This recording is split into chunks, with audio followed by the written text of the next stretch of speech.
प्यारे बच्चों, अगर विभिन्न एग्जामों को मिला दें तो पिछले 5 सालों में इस टॉपिक से लगभग 50 सवाल पूछे गए हैं। और अगर आप इस वीडियो को पूरा देख लेते हैं तो आपसे एक भी सवाल नहीं छूटने वाला। हम हर एक टाइप का सवाल आपके लिए लेके आए हैं, बिल्कुल टाइप वाइज बना करके।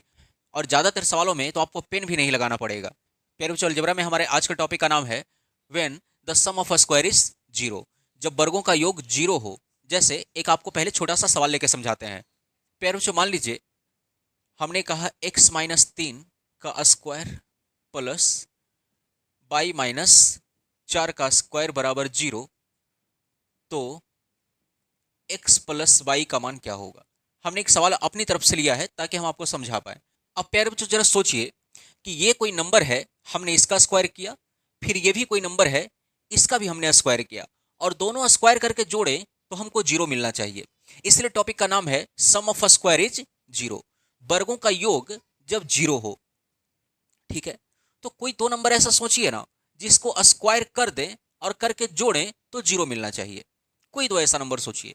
मान लीजिए आप में से किसी ने कहा कि सर एक नंबर हम 5 सोच लेंगे और एक नंबर हम -5 सोच लेंगे, दोनों को स्क्वायर करके जोड़ेंगे, देखो तो जीरो मिलता है कि नहीं। तो इसको जोड़ा, इसका स्क्वायर किया तो 25, प्लस ये -5 का भी स्क्वायर होगा ना तो 25 ही हो जाएगा। 25 प्लस 25 50 मिला, जीरो मिला क्या? नहीं, हमको जीरो लाना है। अब किसी ने कहा कि 6 ले लीजिए, एक को -6 ले लीजिए और स्क्वायर करके जोड़ दीजिए, देखो ये भी वही बात हो जाएगा। 36 प्लस -6 का स्क्वायर भी 36, 36 36 72, जीरो तो मिला नहीं। हमको जोड़ के जीरो लाना है जी। बोलो, ये भी नॉट इक्वल टू जीरो, ये भी नॉट इक्वल टू जीरो। बोलो है ना। कोई ऐसा दो नंबर सोचना है जिसको स्क्वायर करके जोड़ दें तो हमको जीरो मिलना चाहिए। प्यारे बच्चों, ये तभी पॉसिबल है जब ये खुद भी जीरो हो और ये भी जीरो हो, तभी जीरो का स्क्वायर और जीरो का स्क्वायर जोड़ेंगे तो जीरो मिलेगा। बोलो है ना। जीरो के अलावा ऐसी कोई संख्या नहीं है जिसको स्क्वायर करके जोड़ें तो जीरो मिले। बोलो, क्योंकि तुम निगेटिव वाला भी लोगे ना, स्क्वायर करोगे तो फिर वो पॉजिटिव ही हो जाएगा। तो हमारे लिए एक ही सीन बनता है कि जब ये खुद भी जीरो हो, इस ब्रैकेट के अंदर जो नंबर होगा वो भी जीरो रहा होगा, और इस ब्रैकेट के अंदर नंबर होगा वो भी जीरो हो रहा होगा, तभी जीरो का स्क्वायर प्लस जीरो का स्क्वायर हमको जीरो मिलेगा। बस, अगर आप इतनी सी बात समझ गए, सवाल खत्म हो गया। जरा सोचिएगा कि अगर इस ब्रैकेट के अंदर हमको जीरो बनाना है तो एक्स का मान कितना लेना पड़ेगा? आप कहेंगे 3 लेना पड़ेगा, तभी 3 में से 3 जाएगा तो जीरो होगा। बोलो, यानी एक्स की वैल्यू कितनी आ गई? 3। या ऐसे भी सोचिए कि इस ब्रैकेट के अंदर वाले को जीरो करना है, यानी x-3 को जीरो करना है, तो x की वैल्यू आ गई 3, उधर जाकर के प्लस का 3। ठीक उसी तरीके से y-4, इसको जीरो बनाना है, इस पूरे को जीरो बनाना है, तो y का वैल्यू कितना लेना पड़ेगा? 4 लेना पड़ेगा, तभी 4 में से 4 जाएगा तो जीरो मिलेगा। बोलो, या ऐसे सोच लो, इस ब्रैकेट वाले अंदर को जीरो बनाना है, यानी y-4 को जीरो बनाना है, तो y की वैल्यू आ गई 4, यानी x का वैल्यू 3, y की वैल्यू 4, तो x प्लस वाई पूछा है, x की वैल्यू 3, y की वैल्यू 4, x प्लस वाई आ गया 7। बोलो, आया समझ में? चलिए अब एग्जाम के सवाल पे प्रैक्टिस करते हैं। जरा इस सवाल को देखिए। कह रहा है कि x-8 का स्क्वायर प्लस y-5 का स्क्वायर प्लस x-6 का स्क्वायर जीरो के बराबर है, तो root under x plus y plus z का मान क्या होगा। अब आप सोचिए ना, स्क्वायर करके जोड़े तो हमें जीरो मिलना चाहिए। कब पॉसिबल होगा? जब ये खुद जीरो रहा होगा, ये अंदर वाला भी जीरो रहा होगा, और ये भी अंदर वाला जीरो रहा होगा, तभी जीरो का स्क्वायर प्लस जीरो का स्क्वायर प्लस जीरो का स्क्वायर हमको जीरो मिलेगा। बोलो है ना। तो सोचो कि अगर अंदर वाला को जीरो बनाना है तो x का मान 8 लेना पड़ेगा क्या? तभी 8 में से 8 जाएगा तो जीरो बनेगा। बोलो, या ऐसे भी आप समझिए कि अंदर वाला x-8 को जीरो बनाना है तो x की वैल्यू कितनी हो जाएगी? -8, उधर जाकर के +8। ठीक है, इतना नहीं करने जाएंगे। हमको देखिए कि समझ में आ रहा है कि y की वैल्यू यहाँ पे 5 लेनी चाहिए, और सॉरी ये z है, और z की वैल्यू यहाँ पे 6 लेनी चाहिए, तभी 6 में से 6 जाएगा तो जीरो मिलेगा। बोलो है ना। तो x का वैल्यू 8, y का वैल्यू 5, z का वैल्यू 6 रख दीजिए यहाँ पे। x का वैल्यू 8, y की वैल्यू 5 और z का वैल्यू 6। देखिए 8 5 13 और 13 6 19, रूट अंडर 19 आएगा। अगले सवाल को देखते हैं। देखिए दूसरे सवाल को, कह रहा है कि a-4 का स्क्वायर प्लस b प्लस 5 का स्क्वायर प्लस c-3 का स्क्वायर बराबर 0 है तो 2a प्लस बी प्लस सी का मान बताइए। अब कैसे बनाएंगे इसको? हमको पता है कि अगर ये भी 0 रहा, ये भी 0 रहा, ये भी 0 रहा, तभी जोड़ करके 0 मिलेगा। तो इसको 0 बनाने के लिए, इस अंदर वाले को 0 बनाने के लिए a का मान 4 लेना पड़ेगा। बोलो है ये ना? तो a का मान हो गया 4, तभी 4 में से 4 जाएगा, 0 बनेगा। b का मान कितना लेना पड़ेगा? सोचिए जरा, ये +5 है तो b का मान -5 लेना पड़ेगा। अरे बोलो, तभी -5 + 5 0 बनेगा। ये ऐसे भी तो सोच सकते हैं ना, अंदर वाला b + 5 को 0 बनाना है तो b की वैल्यू आ गई -5। ठीक है, उसी तरीके से c का वैल्यू आपको प्लस का 3 लेना पड़ेगा, तभी 3 में से 3 जाएगा, 0 बनेगा। बस बात खत्म हो गई। ये ट्वाइस ऑफ a का मान है 4 प्लस b का मान है -5 प्लस c का मान है 3। देखिए 4 दूना 8, 8 3 11, 11 में से 5 गया तो 6 उत्तर आ जाएगा। ठीक है, तीसरे सवाल को देखते हैं। देखिए हमारा अगला सवाल है कि 3a + 1 का स्क्वायर प्लस b - 1 का स्क्वायर प्लस 2c - 5 का स्क्वायर बराबर 0 हो तो 3a + 2b + 2c का मान बताइए।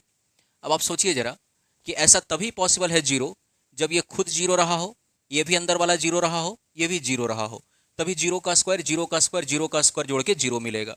तो सोचिए कि अंदर वाले को अगर 0 बनाना है, यानी 3a + 1 को 0 बनाना है तो a का मान आ गया -1/3। ठीक है, पहले एक उधर जाएगा तो +1 उधर जाके -1 होगा, 3 इधर गुना में है, इधर आके भागा में। ठीक है, यहाँ पे तो देखो बहुत आसान है, b का वैल्यू आपको प्लस का 1 लेना पड़ेगा, तभी 1 - 1 0 जाएगा। यहाँ पे देखो, इसको भी अगर 0 बनाना है, 2c - 5 को 0 बनाना है तो c बराबर आ जाएगा 5/2। बस आपको a का मान पता है, b का मान पता है, c का मान पता है, रख दीजिए उसमें। तो जब इसमें रखेंगे तो 3 a का मान है -1/3 प्लस b का मान है 1 प्लस 2 इंटू, देखिए c का मान है 5/2।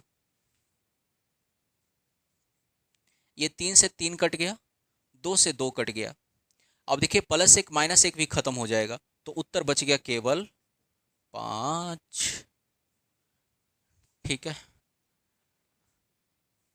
प्यारे बच्चों, ये था हमारे पहले टाइप का सवाल जिसमें आपको कोई मेहनत नहीं करना है, बस आपको देख करके बता देना है कि a का मान कितना होगा, b का मान कितना होगा, c का मान कितना होगा, और जो पूछेगा उसमें आपको रख करके उसका वैल्यू आप निकाल लेंगे। लेकिन अगर एग्जामिनर बैड मूड में रहा, बीबी से झगड़ा करके आया, तब आपको सवाल में थोड़ा सा मेहनत करवाएगा।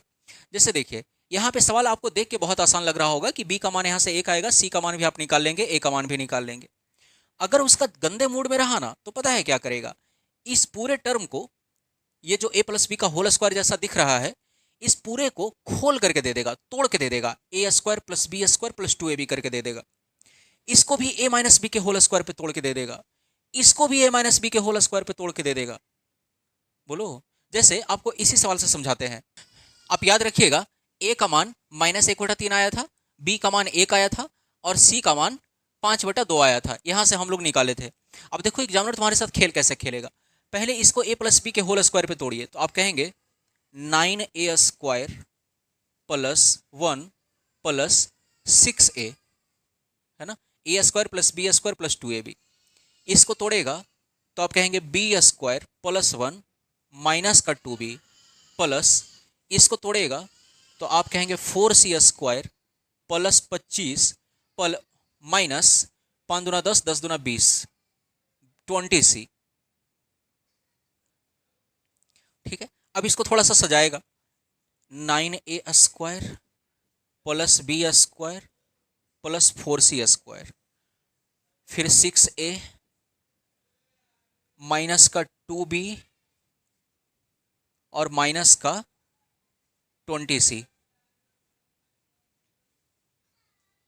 ठीक है, फिर बच गया 1 और ये 1 2 और 25 2 27, ऐसे जोड़ के दे देगा, बराबर 0 यहाँ भी था।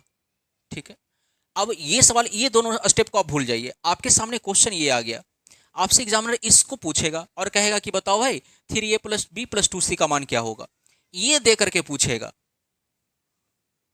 ये हुआ हमारे दूसरे टाइप का सवाल।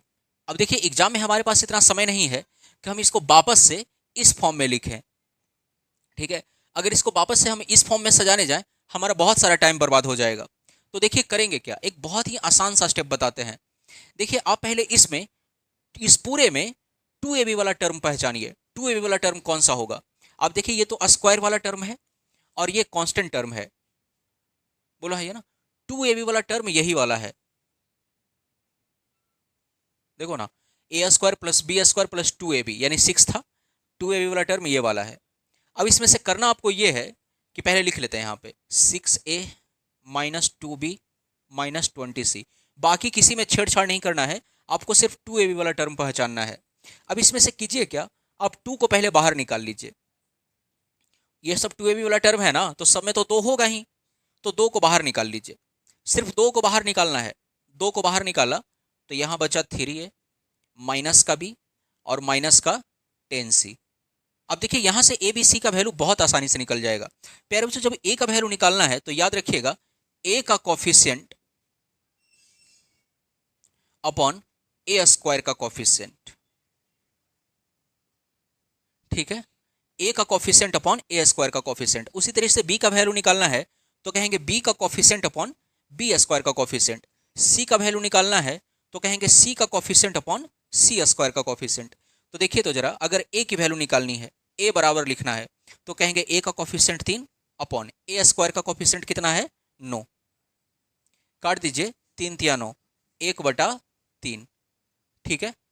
अच्छा अभी सुनिए मेरी बात, अगर बी का वैल्यू निकालना है तो हम कहेंगे बी का कोफिशिएंट -1 अपॉन बी स्क्वायर का कोफिशिएंट फिर से 1, ठीक है। उसी तरीके से सी का वैल्यू निकालना है तो कहेंगे सी का कोफिशिएंट -10 अपॉन सी स्क्वायर का कोफिशिएंट 4। ये 2 दूना 4, 2 पचे 10, ये आ गया -5/2। अब एक आखिरी काम, जो भी वैल्यू आया है ना सबका साइन पलट दीजिए। ये लास्ट में करना है, ठीक है। जैसे 1/3 आया था, इसको प्लस में है, पलट देंगे माइनस का 1/3।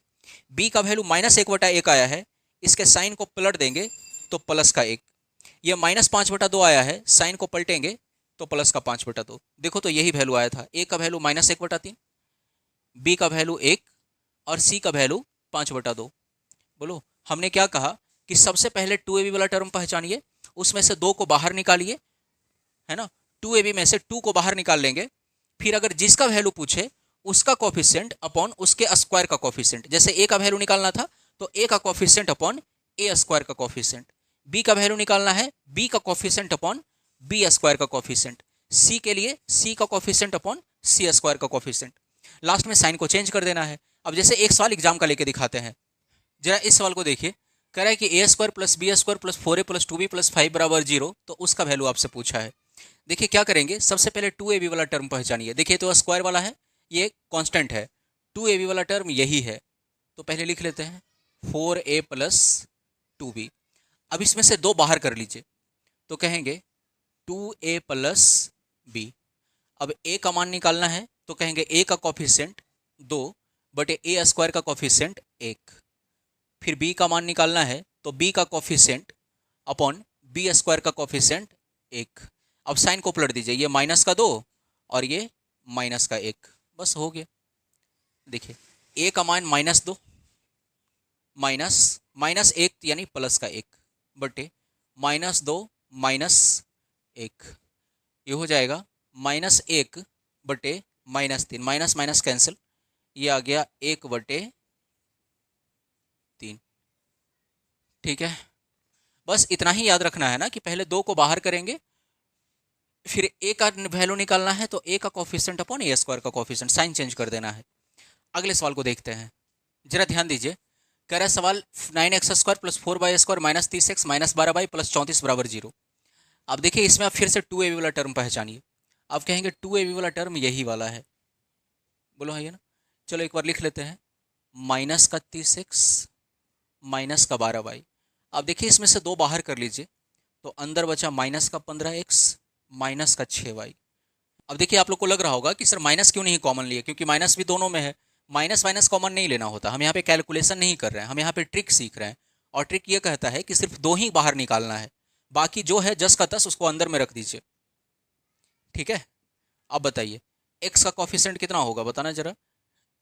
सॉरी, एक्स की वैल्यू होगी, एक्स का कॉफिशिएंट -15 अपॉन एक्स स्क्वायर यानी 9। फिर बाई की वैल्यू होगी -6 अपॉन +4। ठीक है, काटेंगे, 3 तिया 9, 3 पचे 15। साइन को पलट के लिखना है, -5/3 को 5/3 लिखना है। ठीक है, 2 दूना 4, 2 तिया 6, -3/2 को बाई की वैल्यू लिखेंगे +3/2। ठीक है, अब आपसे पूछा एक्स और बाई का मान बताइए। एक्स का मान हो गया 5/3 और बाई का मान हो गया 3/2। 5 दूना 10, 3 तिया 9, 19/6 उत्तर आएगा। देखिए कितना आसान हो गया है। चलिए एक सवाल और लेते हैं। देखिए इस सवाल को कह रहा है कि एक्स का स्क्वायर प्लस वाई का स्क्वायर प्लस जेड का स्क्वायर -4x -6y -8 प्लस 29 बराबर 0, तो उसका मान निकालना है। देखिए सबसे पहले आपको समझ में आ रहा है कि 2ab वाला टर्म तो यही है।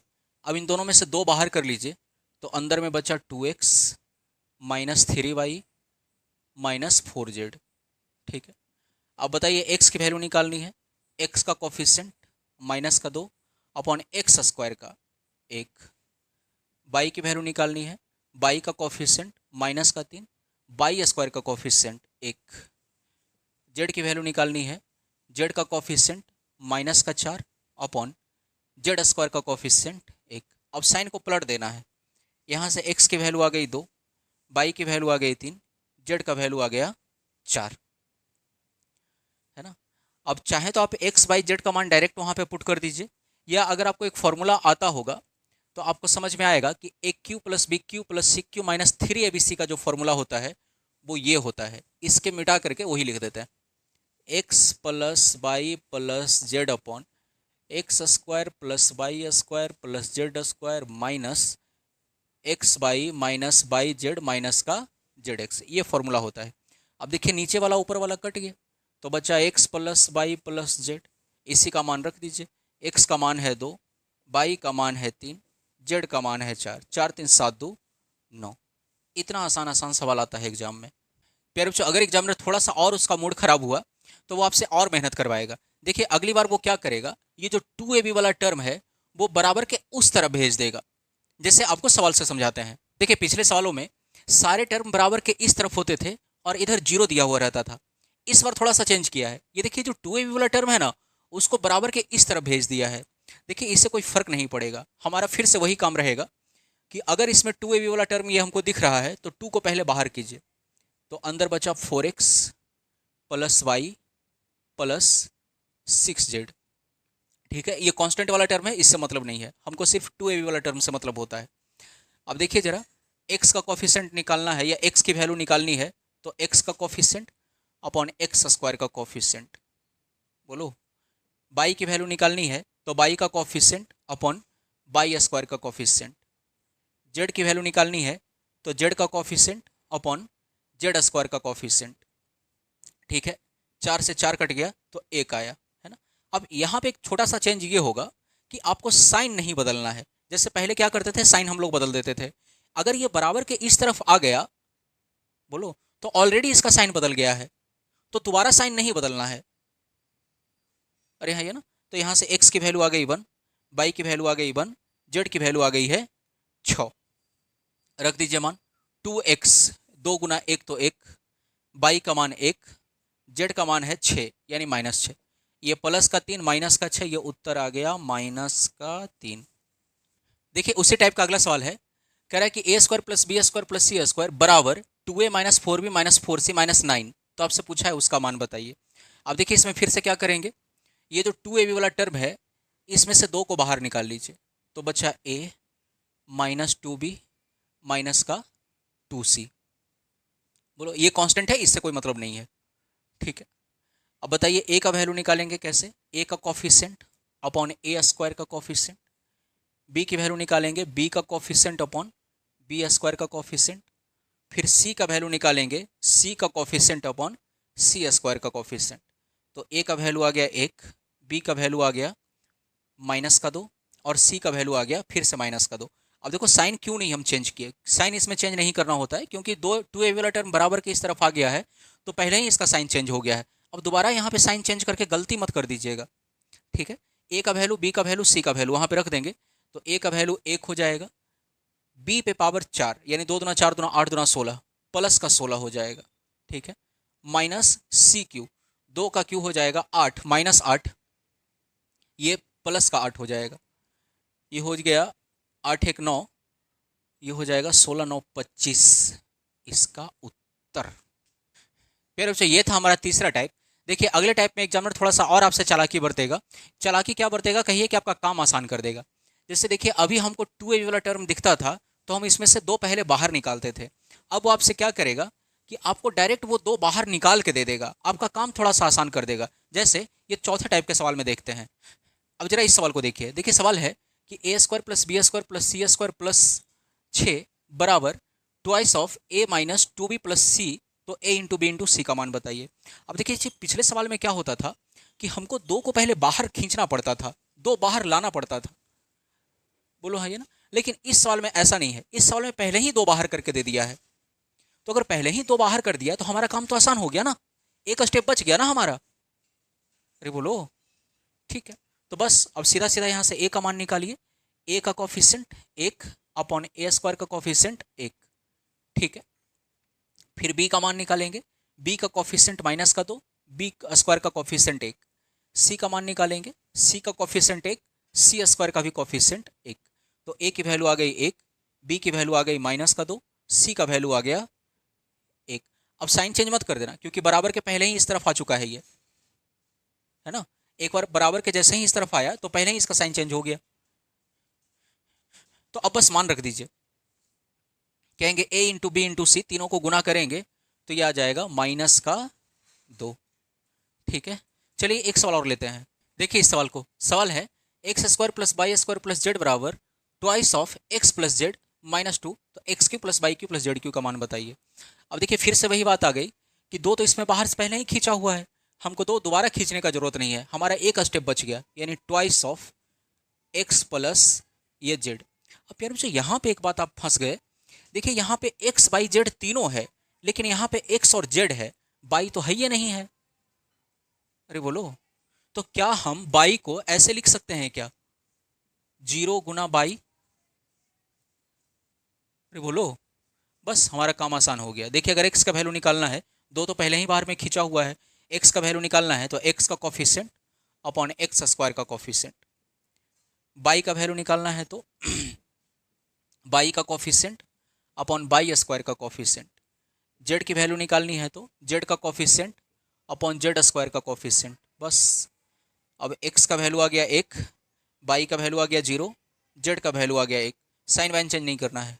अब मान रख दीजिए, यहाँ पे x का मान 1 रखेंगे, y का मान 0 और z का मान 1, क्यूब करेंगे तो कोई फर्क पड़ेगा क्या, 1 + 1 उत्तर आ गया 2, ठीक है। एक आखिरी टाइप के सवाल को सीखते हैं। देखिए हमारा ये 5वां और आखिरी टाइप है। सवाल कह रहा है कि 16x² + 9y² + 4z² बराबर 24 into x minus y plus z minus x, तो x into y plus 2 into z का मान क्या होगा। अब यार बच्चों सोचिए जरा कि यहाँ पे बाहर में 24 है, रहना चाहिए था केवल 2, बोलो, क्योंकि 2ab वाली टर्म में तो हम केवल 2 को बाहर खींचते हैं, यहाँ तो 24 बाहर बैठा है, तो हमें केवल 2 रहना चाहिए, बाकी का सबको अंदर भेज दीजिए।